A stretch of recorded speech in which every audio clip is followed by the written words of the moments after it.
ধর্মীয় বিষয়ে আমাদের আগ্রহ রয়েছে, ছোটবেলায় শুনতাম, এখনো সেই কথা চালু রয়েছে। আল আজহার ইউনিভার্সিটি থেকে তুমি যদি ইসলামিক কোনো একটি বিষয়ে পড়ালেখা করে আসতে পারো, কিংবা মদিনা ইউনিভার্সিটি থেকে যদি কোনো ইসলামের কোনো বিষয়ে পড়ালেখা করতে পারো, তাহলে তুমি তোমার সমাজে এই ইসলামের আলো তোমার প্রসার ঘটাতে পারবে। সেই সুযোগটিও তৈরি করবার জন্য স্কুল জীবন থেকে তোমাদেরকে আমরা আরবি শিক্ষা দিতে চাই, যাতে করে কারো যদি আগ্রহ থাকে তোমরা সেই স্কলারশিপটা নিতে পারো। এই হচ্ছে আগামী দিনে তোমাদের নিয়ে আমাদেরকে পরিকল্পনা। জায়গা নষ্ট হয়ে যাচ্ছে, আপনি যে কোনো ওয়েতে পিছনে আমাদের বিল্ডিংটা করে দেবেন। তখন স্যার আমি পানির মধ্যে সামনে জায়গাও বাড়লো। হ্যাঁ আমি নতুন করে আবার সয়েল টেস্ট করে আমার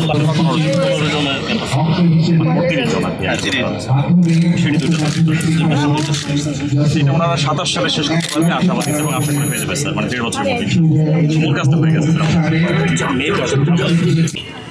এ ব্যাপারে শিক্ষা প্রকৌশল অধিদপ্তর এবং সংশ্লিষ্ট ব্যক্তিবর্গকে বলবো যে সময়সীমাটা আমরা নির্ধারণ করেছেন, সেই সময়সীমাটা অনুযায়ী যেন কাজটি সম্পন্ন হতে পারে, এ ব্যাপারে যথাযথ তদারকিটা নিয়মিত আপনারা মেহেরবানি করে করবেন। সাথে রয়েছেন যশোর জেলা স্কুলের সুযোগ্য সভাপতি এবং যশোরের সুযোগ্য জেলা প্রশাসক। রব্বির হামহুমা কামা রাব্বায়ানি সগীরা। আল্লাহ, আমরা সকলে আপনার নবী সাল্লাল্লাহু আলাইহি ওয়াসাল্লামের কবুল করে ঐতিহ্যবাহী যশোর জেলা স্কুলের একটি বছরের ভবনের ভিত্তি স্থাপন অনুষ্ঠানে আপনার সাহায্য করে হাতগুলি উপরে তুলেছি, আমাদের হাতগুলি আপনি কবুল করে নেন।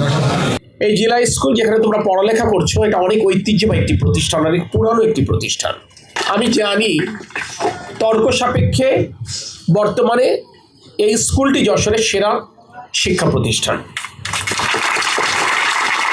এই কৃতিত্ব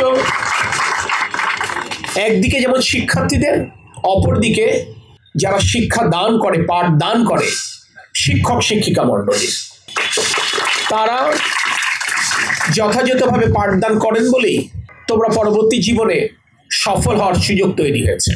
যে শিক্ষা আমার বাবা মা দিয়েছেন, আমার ধারণা একই শিক্ষা তোমাদের বাবা মাও দেন।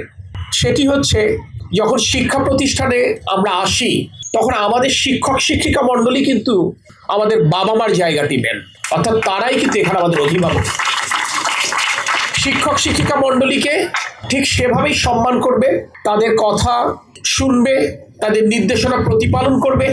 কখনো কখনো হয়তো বা তাদের কথা কিছুটা হলেও কড়া মনে হবে, অনেক সময় মনে ভালো লাগবে না।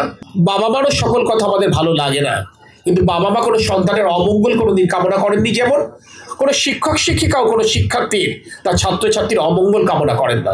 এটিকে যদি বিবেচনায় নেও, তাহলে পরিবেশটি সুন্দর থাকবে। বর্তমানে এই সমাজে আমাদের ভুল পথে পা বাড়াবার অনেক ঝুঁকি রয়ে গেছে, অনেক ঝুঁকি তৈরি হয়েছে। তোমরা কিন্তু যশোরের সেরা শিক্ষা প্রতিষ্ঠানে পড়ালেখা করো, তারপরে যশোরের সেরা শিক্ষার্থীদের একাংশ তোমরা। আমাদের আশা যে তোমরা তোমাদের এই স্কুল জীবন শেষ করে, কলেজ জীবন শেষ করে তোমরা উচ্চ শিক্ষার্থে কেউ তোমার পছন্দের, কেউ যদি ডাক্তার হতে চাও মেডিকেল কলেজে ভর্তি হবে, কেউ যদি ইঞ্জিনিয়ার হতে চাও সেই ইঞ্জিনিয়ারিং ইউনিভার্সিটিতে ভর্তি হবে, কেউ বা উচ্চ শিক্ষাতে দেশের বাইরে যেতে চাও উচ্চ শিক্ষাতে দেশের বাইরে যাবে, এবং দিন শেষে পড়ালেখা শেষ করে তোমাদের মেধা এবং যোগ্যতা এই বাংলাদেশ পুনর্গঠনে ব্যয় করবে। তাই কোনোভাবেই যেন তোমরা কেউ ভুল পথে পা না বাড়াও, সে ব্যাপারে তোমাদেরকে সতর্ক থাকতে হবে।